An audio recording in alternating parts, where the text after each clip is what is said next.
вернуться домой. В Ингушетии задумались о будущем. И не просто задумались. Здесь создана государственная программа по возвращению тех, кто вынужден был уехать с Кавказа в горькие годы. Мы здесь находимся, не боимся, ничего, ингуши уважают.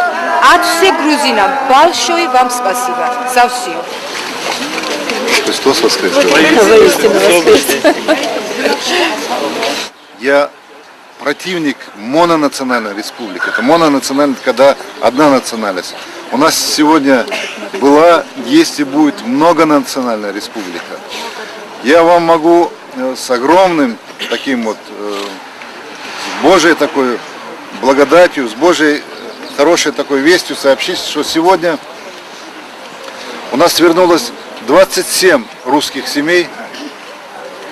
Я сегодня около 200 заявлений из Астраханской области, из Волгоградской, из Краснодарского края. Я сделаю все, чтобы эти люди вернулись назад, потому что это их родина.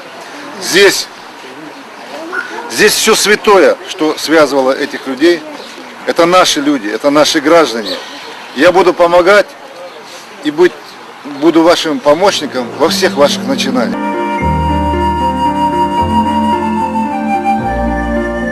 Мне могут возразить, в республике после всех потрясений и перекосов последних лет обеспечить жильем, а главное работой, сотни возвращающихся людей, да, это ох как непросто. И все-таки. Когда возник вопрос о возвращении в родную республику, мама с папой сказали о том, что есть такая возможность, что в республике проходит программа по возвращению русскоязычного населения с предоставлением жилья.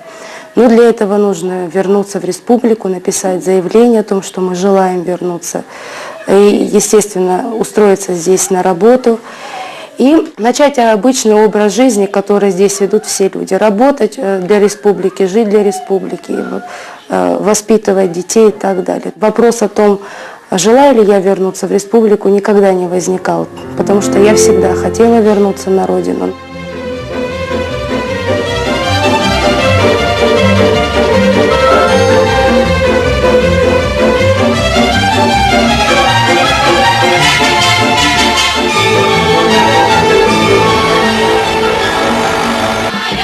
Рабочий день президента Ингушетии расписан буквально по минутам. И это интервью нам удалось записать во время официальных мероприятий. Впрочем, событие для Ингушетии знаковое.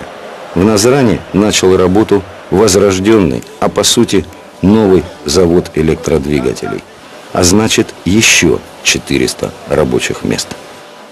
Приезжают очень много хороших специалистов, люди, которые здесь имеют столетнюю историю, люди, которые связаны с Ингушетией, и люди, которые никогда больше отсюда уезжать не будут. Вот это самое важное, потому что мы, граждане России, мы не можем быть гостями в собственном доме, понимаете? Это наша страна, это наш народ, это наша великая Россия, и мы должны понимать, что мы все, только все вместе сможем вывести вперед и решить все проблемы, которые сегодня стоят перед страной. Мы сегодня решаем проблемы людей, которые живут у нас в Ингушетии, и вот даже если брать беженцев, не потому, кто какой национальности, подход божеский, человеческий и самое главное душевный.